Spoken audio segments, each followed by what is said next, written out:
Hey, what up guys, it's Dragon Ball for Life here today and I'm back with another video. Now today's video we're going to be talking about Werewolf by Midnight, the new Marvel, movie special type of thing. It was like a short film, I guess some people said.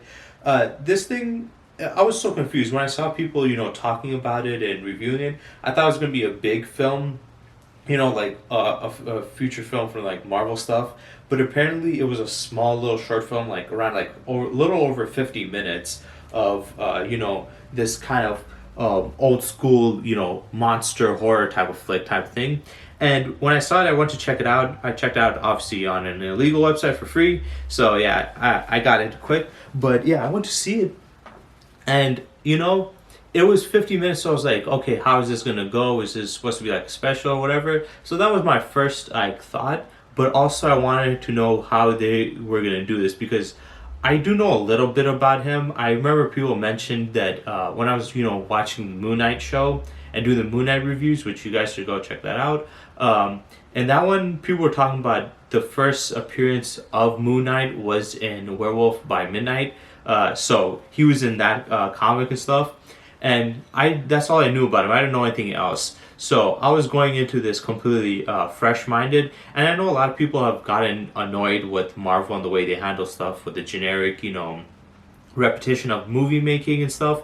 So I get that, but for me personally, I was like, you know what? I'll give it a fair shot. I didn't have any preconceived notions of how it was going to be. I was like, you know what? I'll just go into it because Moon Knight, I really like that series, and I don't think. I get it. At this point, Marvel has been fumbling more than they've been succeeding with their Phase 4, but it's not like everything they've done has been trash. I mean, the Loki show was very enjoyable. I really liked. I know a lot of people didn't like Falcon and Winter Soldier. Personally, I liked it just because of the banter between the two. It's just a great friendship between the two guys. So yeah, that I actually liked. Moon Knight I really loved. So for me, even though I do have a bit of a distaste for what Marvel has become, I'm pretty sure a majority of people have at this point. This film, I had no problem with it.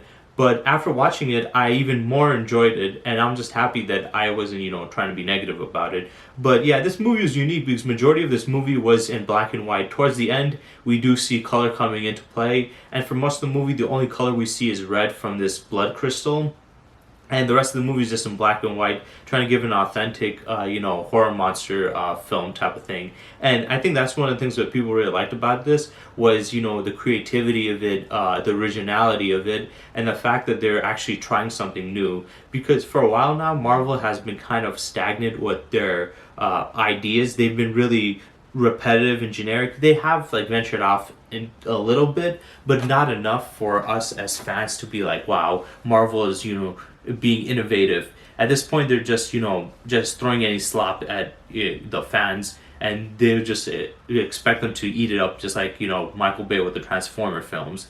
But yeah, this one it was just so much more unique, and I think this is what they should do. They don't need to make everything like horror style and stuff, but they should make their movies and their shows and stuff have variety, have differences in it. Don't just try to be like all oh, it's just action and comedy. You have to have some stuff in it. And the thing about this one, it did have comedy, but guess what? Nobody really complained about it. Why? Because it was done in a tasteful manner, and it was placed very well. Now, one of the reasons I really loved the original, Marvel films was it had action, it had intense moments, it had serious moments, but it also had comedy. But the difference between now and then is there was less amount of comedy back then, and the comedy was well placed, whereas now it's placed all over and it's just at bad times, and it kind of makes it a joke, so you can't really get as much as emotionally attached to the stories as you once were. So I think that's one of the big problems that Marvel had. I think joking in the movies and stuff, even though it's something serious like this, is fine. You just have to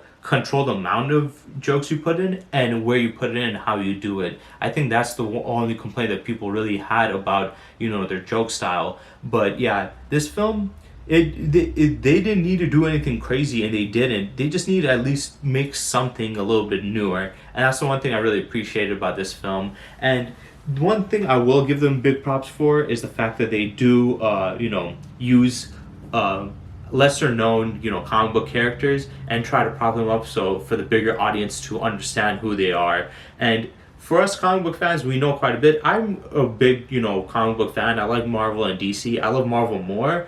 But even then, there's a lot of stuff that I don't know. Like Moon Knight, I knew very little about. I knew about him, but not enough. And Werewolf by Midnight, besides, him being mentioned in the comics with Moon Knight showing up, that's it. I didn't know anything else. I knew about Man Thing a little bit more. I just didn't know fully. But in this one, they call him Todd, which I thought was funny. But yeah, the film is basically just we have a bunch of monster hunters because they mentioned that there's the heroes that protect the world, and then there's the other side where there's monsters in there.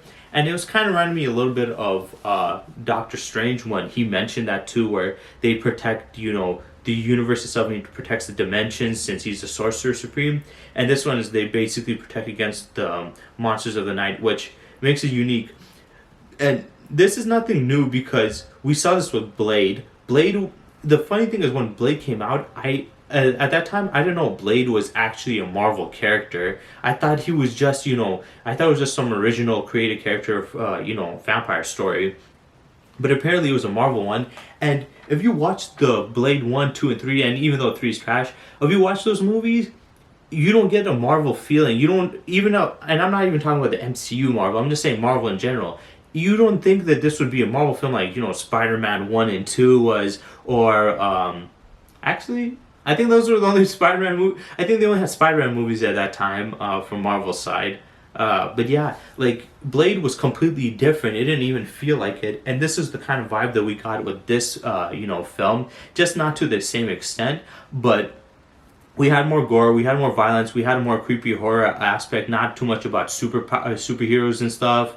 They did mention them, so we do know that their placement in there, but they want to go outside of that. Also, we have so they're basically doing that. They're going to this hunting thing. We see this guy that's setting up the stuff, and he's basically a corpse in a coffin that is moving and talking to them to what to do, which was pretty creepy, and I really liked. I think that was a nice element of horror they put into this.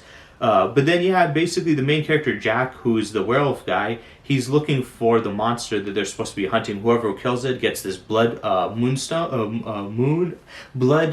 crystal. Sorry, they get that and they get powers from it. And the guy's daughter wants it, but she left alive, so she's not very welcome there, especially by the stepmom. She doesn't really like her, so they have to basically go and fight. And Jack's character, he doesn't seem like a violent character. The other characters were fine with killing their opponents. The daughter didn't seem like she was a horrible person either. She did kill them, but then again, they were attacking her, and it was more for self-defense. Whereas Jax, he didn't seem like he was that type of guy at all. And basically, once when Mathen grabbed on him, and he talked to him like he's a friend, that surprised me, because I was like, oh, okay, what? He's actually friends with him? And then when they showed it was Man-Thing, I was like, wait, that's Man-Thing? I don't know enough about him. I don't know that he had the power to dissolve people and disintegrate people just by touching them. But yeah, that was pretty cool, where he was just burning the guy's head in. They had some really cool kills in this little film. But yeah, seeing his interaction with him, and then seeing how vicious he can be when he's attacking, but then when you're just like being normal to him, like he told the girl, he's like, hey, don't worry, just call him by his name, Todd. And he would be calm, and he was like chill. He was just like he's like whatever. He came in. He was like came in aggressive. She's like, oh, hey Todd. He came calm and stuff. So yeah, I think it's very unique. The thing that people really loved about it is it gave you enough to be intrigued by it, but it held back enough for you guys to want more. Because I certainly wanted more. After watching that, I was like, damn, I want to see more of Man-Thing and Jack or Todd and Jack's relationship, how they came to be. He said their family. He said he was cursed by his bloodline to be a werewolf. I want to see more of his character, more of this monster world, which we're definitely going to be getting in the future with the Blade stuff. But yeah, I think it's good to venture out in different things. With the comic books that they have, they can do many stuff. They can do sci-fi, they can do superpowered, they can do monster stuff, they can do westerns, they can do so many things. And I feel like Marvel is very limited themselves in what they did. But this film literally gave the fans what they wanted, and maybe it gave us more of a glimmer of hope for what's going to come for the in the future of Marvel. Because let's be honest, the She-Hulk show right now is very, very, a lot of people don't really like it. It's very trash.